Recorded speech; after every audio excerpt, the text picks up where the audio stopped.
കുറിഞ്ഞിക്കാട്ടിലും വിഷു എത്തിയിരിക്കുന്നു.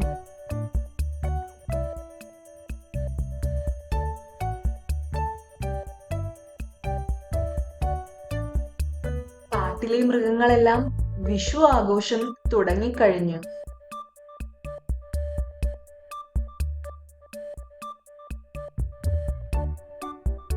എല്ലാവരും പൂത്തിരി കത്തിച്ചും പടക്കം പൊട്ടിച്ചും വിഷു തകർത്തുകൊണ്ടിരിക്കുകയാണ്.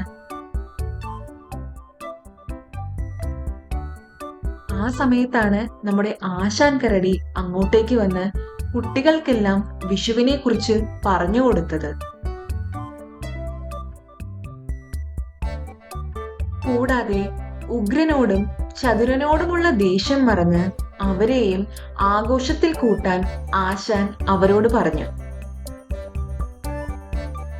എന്നിട്ട് ആശാനും സുപ്രനും ചേർന്ന് ഉഗ്രനെയും ചതുരനെയും ക്ഷണിക്കാനായി പോയി.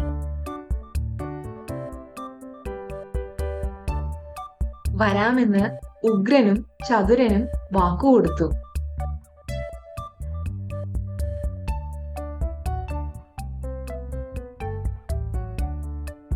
അങ്ങനെ കുറിഞ്ഞിക്കാട്ടിൽ വിഷു ദിവസമായി.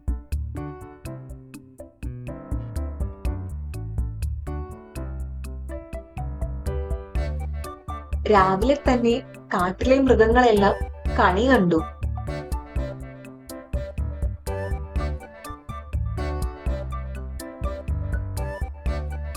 കണി കണ്ടതിന് ശേഷം മൃഗങ്ങളെല്ലാം ഒരുമിച്ചുകൂടി വീണ്ടും പടക്കം പൊട്ടിക്കാൻ തുടങ്ങി.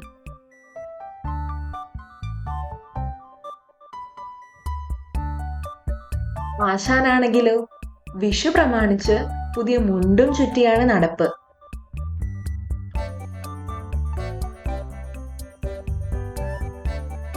പറഞ്ഞ വാക്കും പാലിച്ച് ഇതാ വരുന്നു മുണ്ടും ചുറ്റി നമ്മുടെ ഉഗ്രനും ചതുരനും.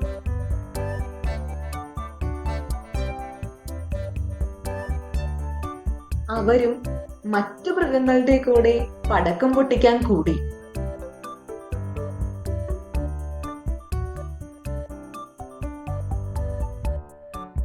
ഉഗ്രനും ചതുരനും വളരെയധികം സന്തോഷമായി.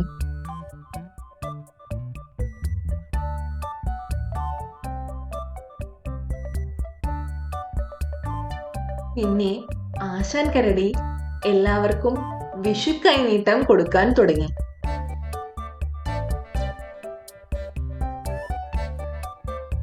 നമ്മുടെ സുപ്രനും ആശാൻ കരടി തുമ്പിക്കൈയിൽ കൈനീട്ടം വച്ചു കൊടുത്തു.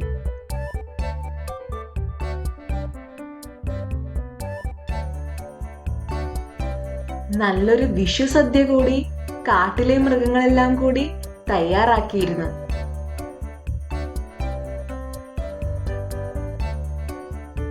അങ്ങനെ എല്ലാവരും ചേർന്ന് സദ്യ കഴിച്ച് ഇക്കൊല്ലത്തെ വിഷു അതിഗംഭീരമായി കുറിഞ്ഞിക്കാട്ടിൽ ആഘോഷിച്ചു.